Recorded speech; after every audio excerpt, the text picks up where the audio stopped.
what do you think about what happened with McCarthy, Speaker of the House, and Matt Gaetz? Oh, I'm so glad you asked me.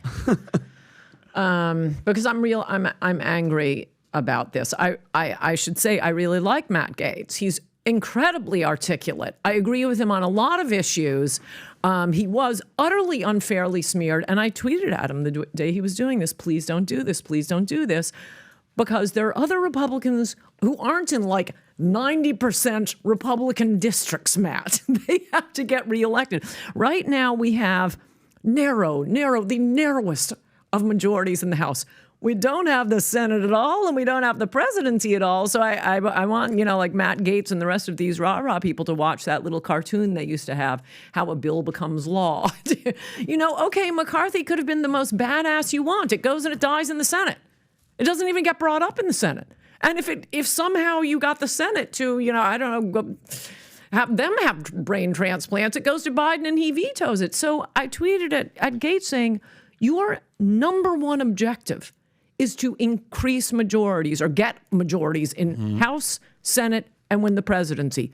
Once you have that, you can do stuff like, oh my gosh, build the wall. Okay, I'm not going back to that. And so I'm angry with him for this. And then this morning at 7 a.m., I sent out to my Substack subscribers, be suspicious when the New York Times has an above the fold, this is in today's New York Times, above the fold front page article promoting Steve Bannon. Oh, God. Now, let's ask ourselves before we see what it is. Is this going to be a good idea for Republicans or a bad idea for Republicans? And I was reading the article, obviously in the middle of the night. I actually scheduled this to go out at whatever it was, 6 or 7.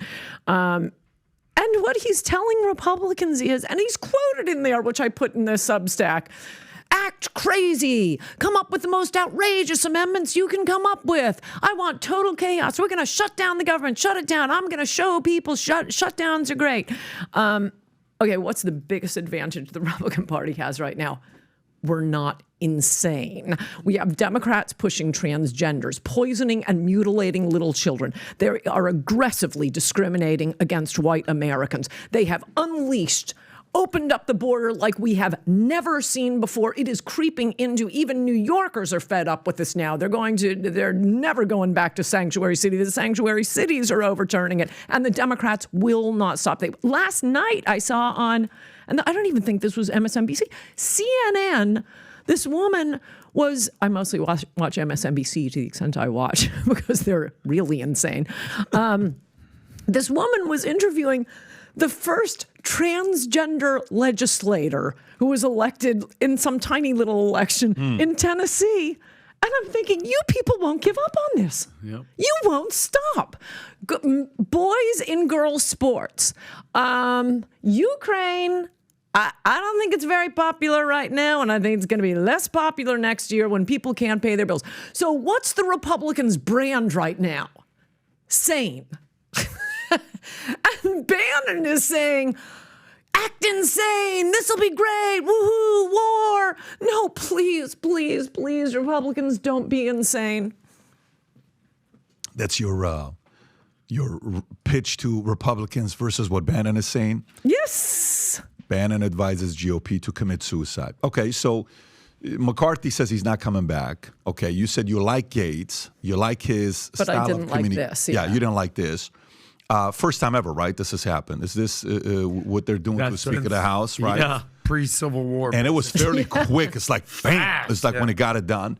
One, who do you think is going to replace him? By the way, did you see the way, that guy the way is crazy. That was pretty solid. He's been working out. Yeah. He sent everybody home for a week too, right? He sent everybody home, and they're not going back. Matt Gaetz till Tuesday. Who do you think's going to replace him?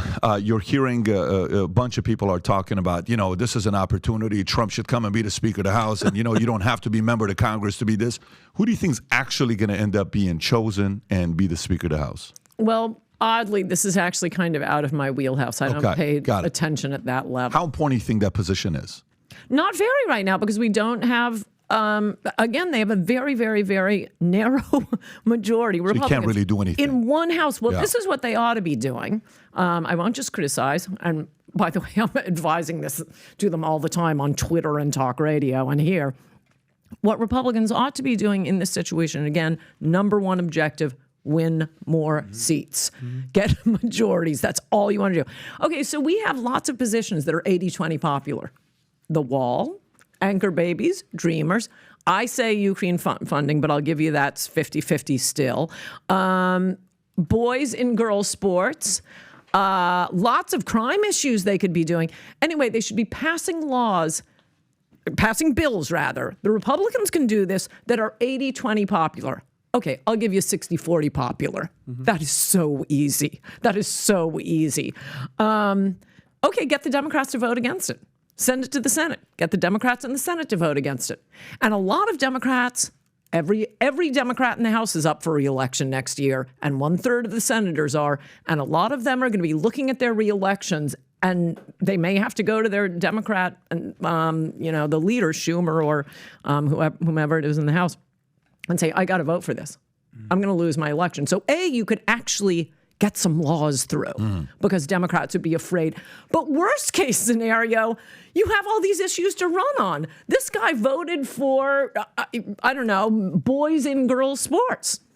And I think you were very accurate in saying, like, we have so much going for us if you're the Republican Party right now. You're up in all metrics across the board.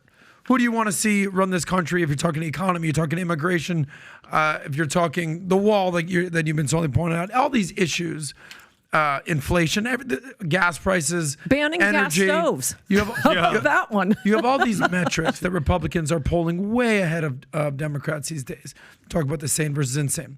But let's actually unpack what's actually happening in the House, because it looks insane, right? So we all remember this was a year ago when Matt Gaetz, it took 15 different votes. How many votes, Pat?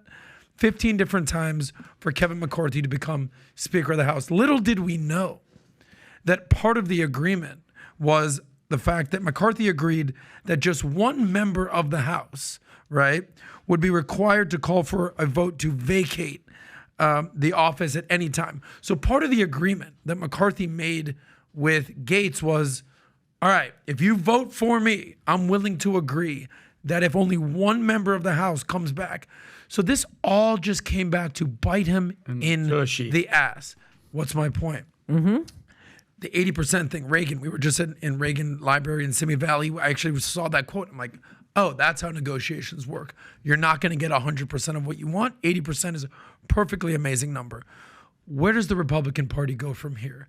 It was 8 members of the House that sided with who? The Democrats. Yep. Okay, so you had 8 hardline MAGA Republicans, 8 of them. I think it's important to know their names. Other than Matt Gaetz, you have Andy Biggs, Ken Buck, Nancy Mace, Tim Burkett, Eli Crane, Matt Rosendahl, and Bob Good. I've literally never heard of one of their names other than Matt Gaetz. And we talk politics all the time. You have 8 people. They said the gang of 8 in the Intelligence Committee. This is the fucking gang of 8 in the House that is basically tearing down the Republican Party. Yes. You got people like Newt Gingrich. You have Jeanine Pirro going crazy on Fox, saying basically the Republicans. Which side are they on? That's my question. Well, Newt, what side is Newt on? But basically, is the Republican Party so invested in their morals and resting on their laurels? Right. Are they cutting off their nose despite their face doing this? Oh, yes. Oh, yes. Yes. All we need to do is get majorities. And you just reminded me of something else. I don't know the details of this, but someone very smart, part of what has caused this. Actually, I won't even say it because he'll yell at me because I don't know the name of the man. I don't know the statistical mistakes he made, but someone very smart. And I asked him to write it up, and I'm going to Substack this. I'll tell you who it is. You know how smart he is. John Lott, More Guns, Less Crime. He emailed me last night saying this whole thing in the House is, in fact, Donald Trump's fault because he put an idiot in charge of the census. He didn't know how to do it, and we lost just straight out of the chute 7 congressional seats. If we had 7 more congressional seats, this never would have happened. What's our majority? 4 seats? Yeah, Isn't it 4? What is it, 221 to 212 with 2 vacancies? So, you can't lose these types of things. So now, does Speaker of the House Donald Trump have a nice ring to it? What are your thoughts on that? No. Okay, I don't want to be the one to break this to Patrick, but you can't be speaker if you have been indicted. Oh, damn. Oh, is that how it works? So you're saying that literally he cannot be Yeah, and Speaker I of the think House because he's been literally indicted? because of the rules, but I don't think. But can you this be would ever president happen. if you've been indicted? Sure, you can be elected if you've been indicted. You can be in. There was a black congressman in New York years ago. I ought to know this. I did go to law school, but as I recall, he was running for office from prison and won election and went up to the Supreme Court because the Supreme Court tried to expel him or not seat him, and the Supreme Court said, if that's who the voters vote for, Mike, is that him? No? no, it was a long time That ago. is not a black. That is I don't not know- a black guy. I think it could was be. before I was born, and it's a famous black politician that's kind of on the tip of my tongue. It's not even that important, but the answer is, if the voters vote for you, you can serve from prison. So Donald Trump indicted cannot be Speaker of the House, but could still be President of the United States again. Except there's no possible way. he Yeah, the wins. Texas It'd be a guys that have- 64 style The land. Texas guys that have nominated Donald Trump for that is just Charlie Rangel. Yeah, that's just a window dressing because it's legislatively impossible. I think Kevin McCarthy got schooled. I think he got schooled. All these guys supposedly went to law school, right?